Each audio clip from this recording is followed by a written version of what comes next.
सदनदेखि सडकसम्म राजनैतिक, आर्थिक, सामाजिक हर क्षेत्रका विषय र प्रसङ्ग यो कार्यक्रम आजको सन्दर्भ। नमस्कार, कार्यक्रम आजको सन्दर्भमा स्वागत छ। म दिपेश दाहाल। दर्शकवृन्द, कार्यक्रम आजको सन्दर्भमा हामी देशभर भएका सामाजिक, आर्थिक, राजनीतिक हर क्षेत्रका विषयलाई विश्लेषणात्मक रूपमा प्रस्तुत गर्ने गर्छौँ। कोरोनाको कहरसँगै मुलुक बाढी र पहिरोको चपेटामा परेको छ। वर्षामा पहाड र हिमाली क्षेत्रमा पहिरो जाने र तराईमा बाढी र डुबानका कारण वर्षेनी अर्बौंको धनजनको क्षति हुने गर्दछ। नेपालमा मनसुनको समयमा बाढी पहिरो लगायत अन्य पानीजन्य विपदका कारण ठूलो जनधनको क्षति हुने गरेको छ।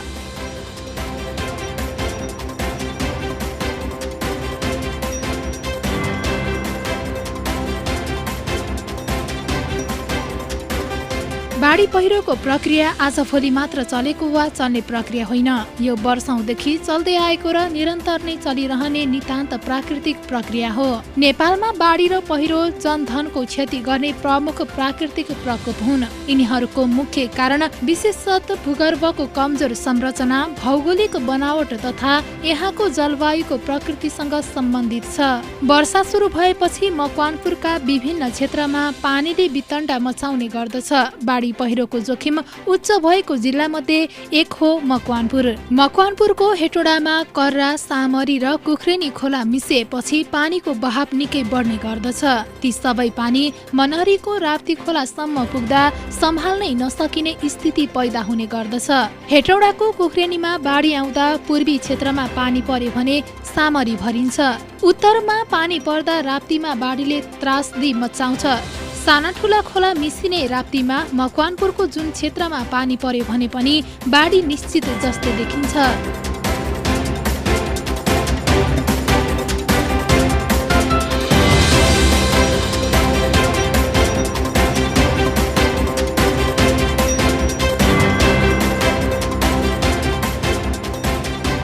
बाढी पहिरोले वर्षेनी जनधनको क्षति हुने गरेको छ। मकवानपुरको हेटोडामा रहेको राप्ती खोला वरिपरि रहेको बस्ती बाढी पहिरोको उच्च जोखिममा रहेको छ।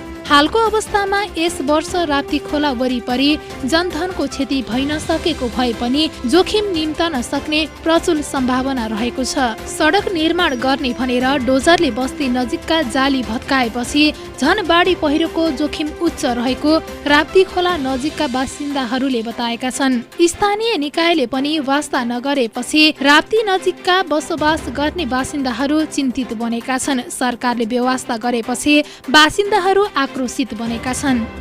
जोखिम त धेरै जोखिम छ भने किनभने हाम्रो अब यहाँ अहिले जुन अहिले मेन अब अहिले त्यहाँबाट हाम्रो रोड निकालेको छ नि, जुन बाटो बनायो, बाटो बनाएको निकासित यो अहिलेसम्म निकासित भएन। यो बाटो निकासित भएन। यहाँ आएर ड्याम भत्कायो उनीहरूले। ड्याम भत्कायो, त्यो ड्याम त पुर्नु पऱ्यो नि त उनीहरूलाई। त्यो पुरेको छैन। उनीहरूले बनाउँछु यो बर्खामा बनाउँछु, ऊ बर्खामा बनाउँछु भन्छ। कहिले बनाउने? यो बोल्ने कुरो बोल्नुपर्छ के होइन। म बोल्यो भने कसैले मलाई रिसिभ गरेछ भने आउँछ भने आओस्, मलाई के फरक पर्छ नि त्यो। अनि हाम्रो यहाँको वडा अध्यक्ष होस् या वडा सचिव होस्, अनि जोसुकै आओस् होइन। हामी बोल्ने ठाउँमा बोल्न सक्नुपर्छ। हामी बोल्नु पाउँछ। आफ्नो हकको लागि जो पनि बोल्छ। हामी सुकुम्बासी नै हो। यो हाम्रो सुकुम्बासी एरिया हो होइन। हामी सुकुम्बासी एरियामा बसिन्छ, तर हाम्रो खोलाको जोखिम छ यसमा। तर उनीहरूले किनभने रोड बनाउन लगाने 1-2 करोड 3 करोड रुपियाँ पैसा खायो होइन। त्यो खाएर अहिलेसम्म किन रोड बनाइहाल्छ? रोड बनाएपछि हाम्रो यो ड्याम बन्न पऱ्यो, सबै बन्नु पऱ्यो नि त। यहाँ आरसिसी गरेर ढलाइ गर्छु भने किन बनाइहाल्छ अहिलेसम्म? त्यो ढलाइ बनाएछ? बनेको छैन। तर वर्षौनी हुन्छ यहाँ। वर्षौनी तपाईँको मैले अहिले किनभने म अलिकति बोलेँ होइन। बोल्यो भने कुनै मान्छे मसँग प्रश्न त्यो उठाउन आउँछ भने म बोल्छु। तपाईँहरूको अगाडि आउनुहोस्। तपाईँहरू टिभीवाला हो होइन, न्युजबाट आउनुभयो, तपाईँहरू आउनुहोस्, म बोल्छु। त्यसको लागि हामी बोल्ने किन त हाम्रो लागि हो, अरूको लागि बोल्ने होइन। आफ्नो जिउको मात्र जसलाई पनि लाग्छ नि। अब हामी रात बिचमा बाढी आयो भने कहाँ जाने? उठेर भाग्नु पऱ्यो। त्यो भएर यो ड्याम भत्कायो उनीहरूले होइन। ड्याम भत्काएको छ, त्यो ड्यामलाई पुरा गर्नु पऱ्यो मेरो भनाइ चाहिँ होइन। कि त अनि यो बाटो निकासित गर्नु हुनु पऱ्यो। बाटो निकासित गरौँ न उनीहरूले होइन। उनीहरूले जतिबाट टेन्डर हान्यो होइन, वर्षौनी टेन्डर हान्छ, वर्षौनी टेन्डर हान्दा अबसम्म यो बाटो निकासित हुन सकेको छैन। यो बाटो किन निकासित भयो त? दुनियाँ रोड के अरे उसको चाहिँ बाटो निकासित भएर उनीहरूको रोडमा गाडी चलिरहेको छ भने यो बाटो किन गाडी चलेको छैन अझसम्म? मेरो भनाइ चाहिँ त्यो। किनभने तपाईँको नेता भन्ने कुरो सबै छन्। हेर्नु, तपाईँ एउटा ठुलो नेता हुनुहुन्छ, म त्योभन्दा सानो होला होइन, तर नेतागिरी काम होइन कि यो आफ्नो इमान्दारी पूर्वक काम गर्ने हो। त्यो मेरो गाउँको जनतालाई कसरी बचाऊँ, कसरी के गरौँ होइन, मेरो जनताको लागि भलो होस् भनेर त्यो गर्ने नेता चाहियो हामीलाई, अरू केही पनि चाहिँदैन। हाम्रो जोखिम धेरै छ। हाम्रो मकवानपुरभित्रमा अहिले पानीको जोखिम धेरै छ। यो मकवानपुरभित्रमा तपाईँको कति ठाउँमा त बाढी आएर बाढी पीडित मान्छे पीडित भइरहेको छ होइन। त्यो पीडित लाग्यो भने मान्छेलाई सोध्नु पऱ्यो नि। त्यो नेता भनेर पनि के घरमा बसेर मात्रै नेता हुन्छ? जनताको लागि गरेर देखाउनु पऱ्यो नि त बुझ्यो भने। यसै गरी बाढी पहिरोको उच्च जोखिममा रहेको राप्ती खोलामा रहेका बासिन्दाहरूले जीवन रक्षा गर्नका लागि सरकारको ध्यानाकर्षण गराएका छन्। बाढी पहिरोको जोखिम उच्च रहेको र यस्तो अवस्थामा सरकारको मुख ताकेर बस्नु बाहेक अरू विकल्प नरहेको अर्का स्थानीय बताउँछन्। पोहोरको सालभन्दा चाहिँ यसपालि अलिकति कमै छ, किनकि यसपालि पानी बढिरहेको हुँदै माथिबाट चाहिँ पानी कम भयो जस्तो लागिरहेको छ होइन। र 2-3 वर्ष अगाडिको भन्दाखेरि चाहिँ पहिला चाहिँ यो ड्याम फुटाएर चाहिँ आएको हो, यसपालि त्योभन्दा अलिक कम छ। अब यो अनुसारले पानी चढिरहेको भने चाहिँ एकदम गाह्रो नै हुन्छ होला। जोखिम जोडेको छैन, खास जोड्दै जोडिरहेको छ होइन। तर यसलाई गर्दा बालबच्चाहरूलाई चाहिँ अलिक गर्ने भयो, सरकारले गर्दा पऱ्यो मुनिको चाहिँ अलिकति गर्नुपर्ने हो। किनकि यो बिचमा नगरपालिकाले यो देखाइरहेको छ होइन। यसलाई यो चाहिँ उनीहरू चाहिँ पहिल्यै लिएर जानु पर्थ्यो, किन यतापट्टि गहिरो पारेर यतापट्टि गरेर गर्नुपर्थ्यो। यो खोला पारि गएको थियो, जङ्गलपट्टि गएको त केही फरक पर्दैन, वारिपट्टि आयो भने गाउँ लाने भयो भने यही मात्रै हाम्रो चाहना हो। यो अवस्थामा चाहिँ भन्न सकिन्न, जस्तै पनि इन्डियामा पनि त्यस्तै भयो, यो पश्चिममा पनि सिन्धुपाल्चोकमा त्यही भयो होइन। यो अवस्थामा पनि यो नहोला चाहिँ भन्न सकिन्न। यो बच्चा यस्तै हुन्छ नि, खेल्छन् उत्तिर गयो भने गाह्रै हुन्छ जस्तो लाग्छ मलाई। सरकारले म त के हो, सरकारलाई के भन्न चाहन्छु भने उहाँहरूले चाहिँ आफ्नो एरियामा आफ्नो जिल्लामा कुन एरियामा कस्तो कुन सरकारको हुन्छ उहाँहरूले आफ्नो एरिया चाहिँ हेरिदिनुहुन्छ भन्ने कुरा मैले त्यो भन्न चाहन्छु कि। खास गरेर अहिले कुनै सरकार आएर चाहिँ खोइ खोला नाला हेरेको देखिदिनँ म। उहाँहरू पनि अब भित्र रूपमा गर्नुभएको होला होइन, भित्र रूपमा गर्नुभएको, तर बाहिर रूपमा चाहिँ हामीले देखेको छैनौँ। पहिला पनि अब 74 सालमा पनि एकपल्ट गएको हो, किनकि यहाँको ड्यामबाट फुटेर यहाँबाट पुरै आदि गएको हो, त्योदेखि यतापट्टि आएको छैन। अब योपल्ट पनि अब हेरौँ, अहिले भर्खर त असर लाग्दैछ, अब साउनमा हेरौँ के हुन्छ कसो हुन्छ। त्यो अवस्था आयो भने माथिको ड्याम फुट्यो भने त यो टोल सबै लग्यो भने त नि पुरै टोलै गइहाल्यो। हामीले सबै जोड गरेर हामीले आफ्नै सबै यो बिजुली पोलदेखि लगेर सबै यहाँको पानी बिजुली सबै गरेर हामीले आफै सबैले आफ्नो घर घर जोडेर पानी बिजुली गरेको सरकारले गर्नुपर्ने। तर सरकारले कहाँ गर तलपट्टि हेर्नु, तल टोल हेर्नु, रोडदेखि पारि सरकारले गर, यो टोलमा कहाँ गर, सबै हामीले यो जनताले गरेर हामीले मजदुरी गर्छ। बिचरा यही खोलाको ढुङ्गा बाटो गिली बाटो गरेर कतिले गर्छन्, म पनि गर्छु, म पनि यही ढुङ्गा बाटो गर्छु। हामीले गरेर हामीले थुपारेको छौँ, यसरी नै हामीले गरेर हामीले यसरी बनाइरहेको छौँ होइन, यसरी नै हामीले गरेको छौँ। तर यो पोल गढेको छ हामीले एउटा सङ्गठन बनाएर हामीले एउटा सङ्गठन बनाएको छौँ, तर यसमा चाहिँ कसैले हेरेको छैन। यो ठाउँमा हामीले पनि यहाँ 4पल्ट भइसक्यो संस्था आएको, किनकि 4पल्ट भइसक्यो नगरपालिका के हो कुन पालिका नि के गरेर उहाँ यो चाहिँ एकदम थाहै हुन्छ भनेर जहिले पनि गरेको, खोइ कहिले भयो त थाहै। यो चाहिँ के हो, नाटक हो कि के हो? होइन भने हामीलाई पठाइदिनु पऱ्यो आफ्नो ठाउँ, हामी त यहीँ जन्मेकै हुर्केको, हामीलाई कहाँ पठाइदिनु? अब त्यो तपाईँहरूले चाहिँ भनिदिनु पऱ्यो सरकारलाई। यदि सरकारले गर्न सक्दैन भने सरकारले के काम गर्छ त? सरकारले हटाउनु पऱ्यो कि त, के होइन भने हाम्रो ठाउँमा राख्नु पऱ्यो।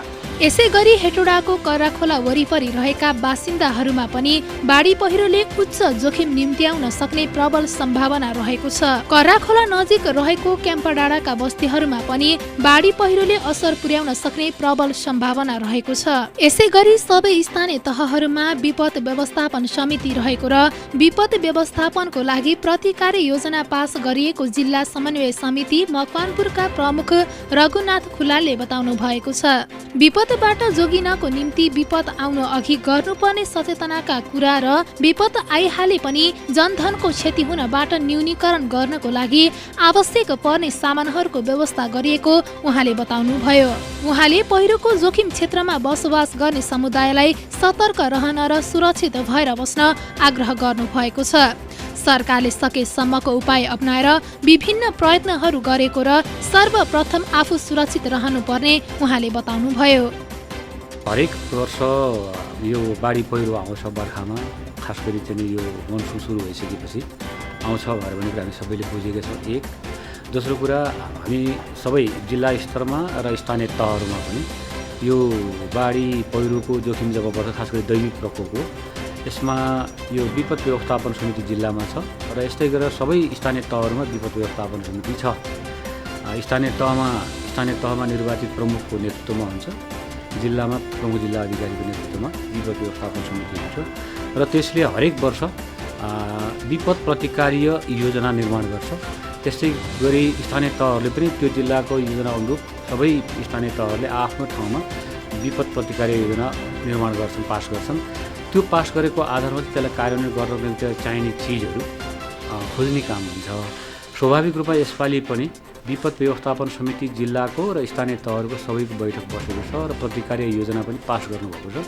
त्यो योजना अन्तर्गत चाहिँ सबै स्थानीय तह आफ्नो क्षमताले भ्याएसम्म त्यसलाई विपदबाट जोगिनको निमित्त त्यसभन्दा अगाडि, विपद आउनु अगाडि चाहिँ गर्नुपर्ने सचेतनाको कुरा, त्यस पछाडि विपद आइलागिहाले पनि झन्झनको क्षतिबाट चाहिँ न्यूनीकरण गर्ने प्रयत्न, त्यसलाई चाहिने इक्विपमेन्टहरू, डोरी, बोरा लगायतका सामग्रीहरू उहाँहरूले तयार गर्नुभएको छ र अहिलेसम्म मकवानपुर जिल्लामा ठुलो विपद त आइसकेको छैन, तर आउन सक्ने सम्भावना प्रबल छ। किनभने विगतका वर्षहरूमा पनि विपदले चाहिँ नि हामीले धेरै प्रताडित भएको जिल्लाको रूपमा यसलाई बुझिन्छ। बाढी पहिरोको प्रकोप छ, त्यसमाथि पनि अहिले विकासका आयोजनाहरू निर्माण गर्दाखेरि चाहिँ राम्रो प्राविधिकको इस्टिमेटको अभावमै बाटोघाटो बनाउने जुन कामहरू भइरहेको छ त्यसले झन् ठुलो विपद निम्ति सक्छ भन्ने आशंका हामीलाई छ। त्यसो भएको त सबैलाई जो चाहिँ तटीय क्षेत्रमा हुनुहुन्छ उहाँहरू यो बाढीको चपेटामा पर्न सक्नुहुन्छ, सुरक्षित रहनको निम्ति म आह्वान गर्न चाहन्छु। त्यसै गरेर चाहिँ जो पहिरोको जोखिम क्षेत्रहरूमा चाहिँ बसोबास गरिरहेको चाहिँ जनसमुदायहरू हुनुहुन्छ उहाँहरूलाई पनि सतर्क रहन र सुरक्षित हुनको निमित्त सोच्नको निमित्त म अहिले यहाँबाट पनि आह्वान गर्न चाहन्छु। र हामी सबैले सुरक्षित हुन सकियो भनेदेखि बस्न सकिन्छ र दैविक प्रकोप भनेको ठ्याक्कै सूचना दिएर आउँदैन, हामीलाई पत्तै नभइकन आउँछ। जस्तो भर्खरै मेलम्चीमा गएको घटनालाई हामीले हेर्न सक्छौँ सिन्धुपाल्चोकको, र मकवानपुरमा पनि त्यस्ता ठाउँहरू छन् जहाँ चाहिँ त्यस खालको चाहिँ प्रकोपहरू जान सक्छ। 50 सालमा पालुङमा गएको चाहिँ घटनालाई हामीले याद गर्न सक्छौँ होइन, ठुलो धनजनको क्षति भएको अवस्था थियो। त्यसै 59 सालमा पनि चाहिँ खास गरी चाहिँ हाम्रो यो पश्चिमी बेलमा ठुलो क्षति भएको थियो। अहिले पनि त्यस्तो हुन सक्ने सम्भावना भएकोले सतर्क रहनको निम्ति म आह्वान गर्छु। र भर्खर सुरु भएको यो मनसुनले चाहिँ केही ठाउँहरूमा खास गरी अहिले बाटो, काठमाडौँ हेटौँडा ओहोरदोहोर गर्ने बाटो, छोटो मार्गको बाटोहरू अवरुद्ध छ हिजोबाट परेको पानीले, र त्यसलाई चाहिँ खुलाउने कोसिस पनि भइरहेको छ। त्यसो भएको हुँदा हामी सबैको प्रयत्नबाट यो यस्तो एउटा महामारी अथवा चाहिँ यो दैविक प्रकोपबाट सुरक्षित हुनको निम्ति अलि अग्रिम सचेत हुनुपर्छ भनेर चाहिँ म चाहन्छु, सबैलाई आह्वान पनि गर्न चाहन्छु। होइन, अब यो सबै सरकारलाई भन्नु स्वाभाविकै हो, सरकारको तर्फबाट गरिदिनुपर्छ भनेर भन्नु पनि जनताले भन्नु कुरो अस्वाभाविक भएन। र केही हामी आफै पनि सुरक्षित हुनुको निमित्त चाहिँ के सोचिरहेका छौँ भनेर भन्ने कुरा हो। र बसोबास गर्ने क्षेत्रहरूमा चाहिँ जहाँ सजिलो पाइन्छ त्यहीँ गएर बसिदिँदाखेरि पनि समस्याहरू आएका छन्। त्यसो भएको हुँदाखेरि चाहिँ उहाँहरूलाई पनि अब यो बाढी पहिरोको जुन प्रकोप छ, यो अहिले यो मनसुनको बेला छ, यो बेलामा सुरक्षित हुनको निमित्त म आह्वान गर्छु। र सरकारले भ्याएसम्म सकेसम्मको उपाय र प्रयत्नहरू अवश्य गर्ने नै छ। तर के कुरो भएन भने सरकारले गरेन भनेर अहिले गुनासो गरेर बस्दैन, आफू पनि सुरक्षित हुनको निमित्त सचेत हुनुपर्छ। र हिजो हामीले कमजोरीहरू कहाँ गऱ्यौँ भनेर सरकारी स्तरबाट पनि केलाउनुपर्छ र हामी आफैले पनि केलाउनुपर्छ भन्ने लाग्छ मलाई। जे जस्तो भए पनि दैविक प्रकोप आइलाग्ने सम्भावना रहेका क्षेत्रहरूमा हामी सचेत गराउनको निमित्त म आह्वान गर्न चाहन्छु। र सरकारी स्तरबाट गर्नुपर्ने कामहरूको बारेमा हाम्रो तर्फबाट समन्वय र सहजीकरणको कामहरू हुन्छ। हाम्रो खास गरी चाहिँ मकवानपुर जिल्लामा हरेक वर्ष चाहिँ विपद प्रतिकारीय योजना बन्छ, त्यसमा सम्भावित आकलनहरू भएका पनि हुन्छन्। जस्तो पहिरो जाने क्षेत्रमा त्यही खालको आकलन हुन्छ होइन, बाढी जाने क्षेत्रमा त्यही खालको आकलन हुन्छ। सो अनुसारको प्रतिकारीय योजनाहरू चाहिँ स्थानीय तहहरूले बनाएका हुन्छन्। अब यो विपद भनेको बाढी पहिरो भएर भनेको कल्पनाभन्दा बाहिर पनि जाँदो रहेछ भनेर भन्ने कुरा चाहिँ हामी सबैले महसुस गर्नुपर्छ। अब यतिसम्म होला भनेर कल्पनै नगरेको घटनाहरू बाढीहरू पहिरोहरू पनि आएको चाहिँ हामीले देखेको हुँदा हामी यो समयमा चाहिँ सबै सतर्क हुनुपर्छ भनेर भन्ने नै हो। त्यसको लागि स्थानीय तह र जिल्ला स्तरमा यो प्रतिकारी योजनाहरू बनेका छन् र त्यो योजनालाई यो विपदको समयमा कार्यान्वयनमा जान्छ। म यही भन्न चाहन्छु। सिन्धुपाल्चोकमा विपदमा परेका व्यक्तिहरूको उद्धारदेखि लिएर राहत दिने काम प्रदेश सरकारले गरेको बागमती प्रदेशका उद्योग पर्यटन वन तथा वातावरण मन्त्री सरेश नेपालले बताउनु भएको छ। उहाँले बागमती प्रदेशका मुख्यमन्त्री डोरमणि पौडेलले विकासका केही योजनाहरू कटौती गरेरै भए पनि आपत्ति विपदमा परेका जनतालाई राहत उद्धार र सुरक्षाको निम्ति प्रदेश सरकारले कुनै कसर बाँकी नराखी सहयोग गर्ने बताउनु भएको जानकारी दिनुभएको छ। विपदले लखेटे पनि प्रदेश सरकारले संरक्षण गर्छ भन्ने विश्वास र अनुभूति दिलाउनको लागि हदसम्मको प्रयास गरिरहेको उहाँले बताउनु भएको छ। बागमती प्रदेशका मूलत सिन्धुपाल्चोक लगायतका केही जिल्लाहरू बाढी पहिरोबाट अत्यन्तै चाहिँ आक्रान्तित छन्। यही चितवनको नारायणी नदीको कुरा गरौँ र सिन्धुपाल्चोकको मेलम्ची, हेलम्बु, पाँच पोखरी, जुगल जस्ता नगर र गाउँपालिकाहरूमा एकदमै चाहिँ अब हिमाली क्षेत्रबाट खसेका नदीनालाहरू उर्लेर आउने र अस्वाभाविक ढङ्गले तपाईँले सुन्नु भएको छ मेलम्ची खानेपानी आयोजनाको मुहानमै होइन ठुलो सङ्कट पैदा भएको छ। मेलम्ची बजार को आधा जस्तो भूभागहरू डुबेको छन्। त्यसै गरी चनौटे बजारदेखि लिएर तालामारङदेखि लिएर विभिन्न ठाउँमा सिन्धुपाल्चोकको चाहिँ खोलाका किनारका बस्तीहरू बजारहरू त्यहाँका विकासका संरचनाहरू स्कुल भनौँ लगायत धेरै पुलहरू धेरै संरचनाहरू पनि ध्वस्त भएका छन्। र अब हामीले प्रदेश सरकारले आफ्नो प्रदेशभित्र यस्तो अकल्पनीय प्राकृतिक प्रकोप जुन देखियो त्यसलाई चाहिँ तत्काल चाहिँ हामीले चाहिँ अब सिन्धुपाल्चोकै सन्दर्भमा भन्यो भने अब बस्ती चाहिँ बाढीमा परेपछि बल्ल बल्ल मान्छेले ज्यान त जोगाए, कतिपयको त ज्यान पनि गयो होइन, कतिपय बेपत्ता छन् र धेरै मान्छेहरू भागेर होइन आफ्नो घर छोडेर गाउँ टोल छोडेर बजार छोडेर उनीहरू सुरक्षित ठाउँमा गए। त उनीहरूले चाहिँ साथमा केही पनि लिएर जाने अवस्था रहेन र घर गयो, जग्गा जमिन गयो, आफ्नो व्यापारिक चिजहरू बजारमा जे थिए ती सबै गए। अब त्यस्तो स्थितिमा चाहिँ अब उनीहरूलाई अस्थायी ढङ्गले कहाँ राख्ने, उनीहरूलाई के खुवाउने, उनीहरू कसरी बाँच्ने भन्ने तत्काल चाहिँ उनीहरूलाई अस्थायी व्यवस्थापन गर्नुपर्थ्यो, घाइतेहरूको उपचार गर्नुपर्थ्यो। अप्ठ्यारोमा परेका घरभित्र वरिपरि खोलोले घेरिसकेको छ, घरको छतमा मान्छेहरू छन्, त्यस्तो ठाउँमा हेलिकप्टरबाट चाहिँ उद्धार गर्ने कामदेखि लिएर धेरै काम सरकारले गरेको छ र प्रदेशले सबैभन्दा पहिला सिन्धुपाल्चोकमा राहत पुर्याउने काम प्रदेशले गर्यो। र त्यति मात्रै होइन, अब हेलिकप्टरबाट हामीले जस्तो तपाईँले सुन्नु भएको छ झन्नै सिन्धुपाल्चोकको बाढी आएको भोलिपल्टै सरकारले 200 हाराहारी आफ्नो चाहिँ नेपाली सेना सशस्त्र जनपदका सुरक्षा निकायका चाहिँ हाम्रा जे जति चिजहरू हुन्छन् त्यसलाई उद्धारको निम्ति त्यहाँ परिचालन गरिसकेको थियो र कतिलाई 5वटा फ्लाइट त रेस्क्युकै निम्ति होइन अब अल्पत्र परेर उम्कन नसकेर बाढीको बिचमा परेका चपेटामा परेकाहरूलाई होइन 5वटा हेलिकप्टरका उडानहरूले त्यसलाई उद्धार गर्ने काम गरेको थियो र हामीले तुरुन्तै ठाउँमा होइन त्यहाँ बाटोघाटो 13वटा पुल भत्केका थिए र मोटरेबल पुल 6वटा भत्केको थियो र यस्तो स्थितिमा आउजाउ एकदम बन्द थियो होइन। 35भन्दा बढी फ्लाइटहरू मार्फत हामीले टेन्टहरू त्यहाँ खसाल्ने काम गऱ्यौँ अनि त्यो सङ्घीय सरकारको सहयोग पनि छ। त्यसै गरी हामीले खाद्यान्नहरू खसाल्ने काम गऱ्यौँ र सिन्धुपाल्चोकको मेलम्चीमा हामीले सबैभन्दा पहिला दाल चामल तेल दैनिक उपभोग्य वस्तु प्रदेश सरकारले सबैभन्दा पहिला हामीले नै पुर्याएको हो।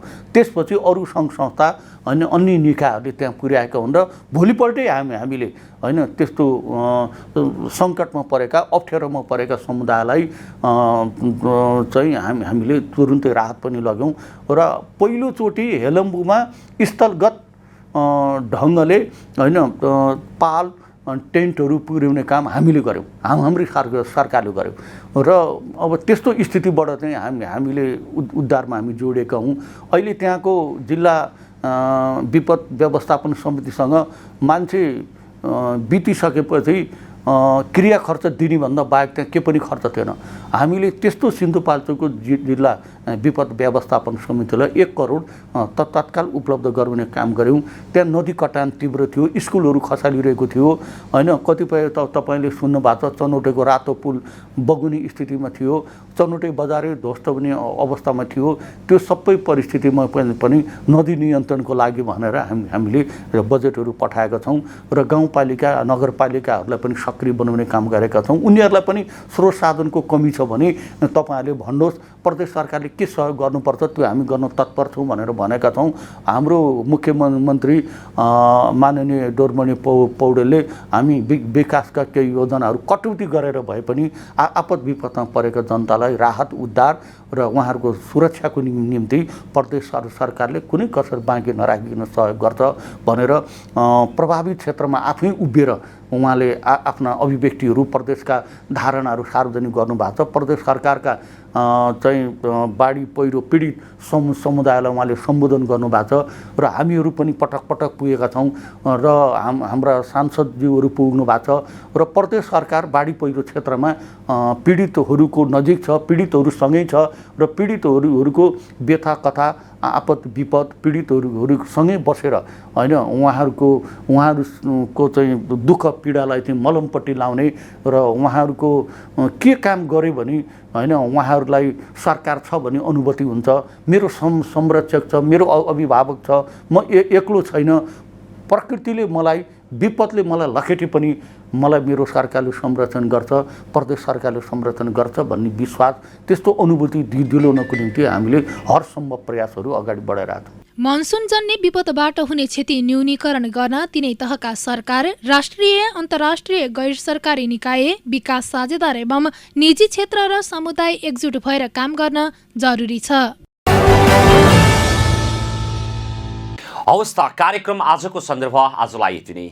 भोलि फेरि नयाँ विषय र प्रसङ्ग सहित उपस्थित हुने नै छौँ। तबसम्मका लागि आज्ञा दिनुहोस्। नमस्कार। तपाईँ पनि हेर्दै गर्नुहोला बागमती प्रदेशको राजधानी हेटौडाबाट सञ्चालित पहिलो satellite television national gold television.